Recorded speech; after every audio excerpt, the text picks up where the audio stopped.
Statutory audit actually होता क्या है। So statutory audit is a legally required review, legally required है, कोई ये नहीं है कि हम अपनी मर्जी से कर रहे हैं, मैंडेटरी है नेचर में, लीगल आपको लॉ बोल रहा है कि ये करना है। So it is a legally required review, review करना है आपको किसका, फाइनेंशियल रिकॉर्ड्स का। वहां पर भी किस चीज का रिव्यू हो रहा था, फाइनेंशियल रिकॉर्ड्स का ही हो रहा था, बट यहाँ पर लिख रहे हैं वहां पे हर किसी का टैक्स ऑडिट हो रहा था। वहां आपकी अलग अलग ऑर्गेनाइजेशन है, HUF है तो भी हो रहा था, इंडिविजुअल हो तो भी हो रहा था, बस वहां एक लिमिट थी, टर्नओवर लिमिट अगर आपने क्रॉस कर दी तो टैक्स ऑडिट होगा आपका, राइट। यहाँ पे बोल रहे हैं फाइनेंशियल रिकॉर्ड्स का रिव्यू होना है, पर किसका, सिर्फ एक कंपनी का, कंपनी का। ध्यान दो यहाँ पर ये जो स्टैट्स ऑडिट है ये होता ही एक कंपनी का है, only of company. Stats audit under companies act, companies act के अंदर होता है ये ऑडिट। तो अगर कंपनीज एक्ट के लिए होता है तो इसके परव्यू में कौन आएगा, सिर्फ कंपनीज ही तो आएंगी, और जितने भी एसएससीज हैं जैसे इंडिविजुअल्स हैं, HUF है, आपके NRs हैं, या फिर आपके AOP है, BOI है, ये सब नहीं आएंगे यहाँ पर। These will not be covered under this act। Stats audit में सिर्फ और सिर्फ कंपनी ही आती है और कुछ नहीं आता। क्यों नहीं आता, बिकॉज ये बनाया ही सिर्फ कंपनीज के लिए गया है, क्योंकि कंपनीज के पास बहुत सारे बेनिफिट हैं। अगर आप इतने सारे बेनिफिट ले रहे हैं तो आपका ऑडिट भी होगा ही होगा। अच्छा, अब क्या चेक कर रही हूँ मैं, फाइनेंशियल रिकॉर्ड्स तो देख रही हूँ इनके, बट चेकिंग किस चीज की हो रही है, वहां तो इनकम और डिडक्शंस को चेक कर रहे थे, यहाँ किस चीज को चेक कर रहे हैं, यहाँ चेक कर रहे हैं कि हम इंश्योर करना चाहते हैं कि जो कंपनी के फाइनेंशियल रिकॉर्ड्स हैं they are fair, accurate and comply with legal provisions of companies act 2013। कह रहे हैं कि जो आपके फाइनेंशियल रिकॉर्ड्स हैं, जैसे कि आपकी फाइनेंशियल स्टेटमेंट्स, जैसे कि आपका P&L balance sheet, notes to account, CFS, सब कुछ इंक्लूड हो गया इसमें। इट इज फेयर, बिल्कुल सही प्रेजेंटेशन है, एक्यूरेट है, and it complies with the legal provisions established especially the Companies Act 2013। ठीक है, और क्या इंश्योर कर रहा है, ये इंश्योर कर रहा है कि प्रॉपर मेंटेनेंस है बुक्स ऑफ अकाउंट्स की अंडर सेक्शन 128।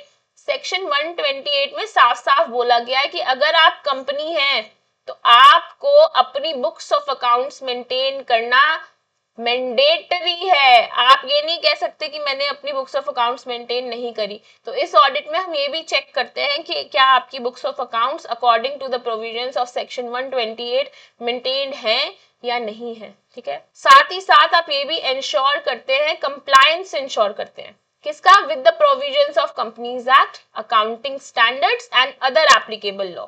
कह रहे हैं जो भी आपका FRF है, मतलब फाइनेंशियल रिपोर्टिंग आपका फ्रेमवर्क है, आप उसको कंप्लाई कर रहे हो क्या, कंपनीज एक्ट के प्रोविजंस को कंप्लाई कर रहे हो या नहीं कर रहे हो, अकाउंटिंग स्टैंडर्ड्स या IND AS दोनों में से जो भी आप पे लागू हो रहा है उसको कंप्लाई कर रहे हो या नहीं कर रहे हो, या फिर एनी अदर एप्लीकेबल लॉ, कोई और आपका अदर एप्लीकेबल लॉ है अगर, और आप एक कंपनी है, आप एक कंपनी है, you are a company, if you are a company and there are n types of laws that are applied on you, so in stats audit I will check कि सारे के सारे लॉज को आप फॉलो कर रहे हो या नहीं कर रहे हो, because you are a company, you come under the pursuit of statutory audit under companies act 2013। Stats audit का अपने में ही मतलब, स्टैट्यूटरी का मतलब क्या होता है, अच्छा पहले तो मुझे ये बताओ what is the meaning of statutory. अगर अपने आप दिमाग में यही सोच पाओगे ना कि स्टैट्यूटरी का क्या मतलब है, तो आपको ऑडिट का भी समझ आएगा। स्टैट्यूटरी का मतलब होता है डायरेक्टेड बाय लॉ, कानून द्वारा निर्धारित, कि कानून में लिखा है कि ये होना ही होना है, राइट। तो जो कानून में लिखा है उस चीज का ऑडिट हो रहा है कि आपने रूल्स को, लॉज को, फॉर्मली रिटन डाउन जो चीजें हैं उनको फॉलो कर रहे हो या नहीं।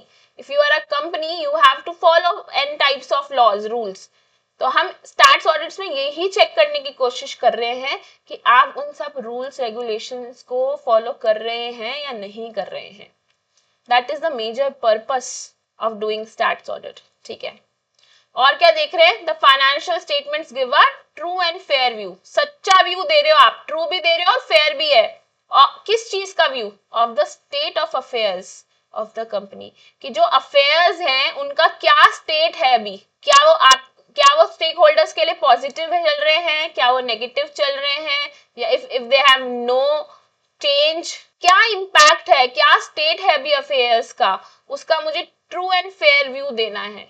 ये चेक करना है कि जो मेरी फाइनेंशियल स्टेटमेंट्स हैं वो सच्ची हैं और अच्छी हैं या नहीं है। मुझे यही बताना है कि ट्रू एंड फेयर व्यू देना है। कौन करता है इस ऑडिट को? It is conducted by an independent CA, जिसको मैं स्टैट्यूटरी ऑडिट बोलती हूँ।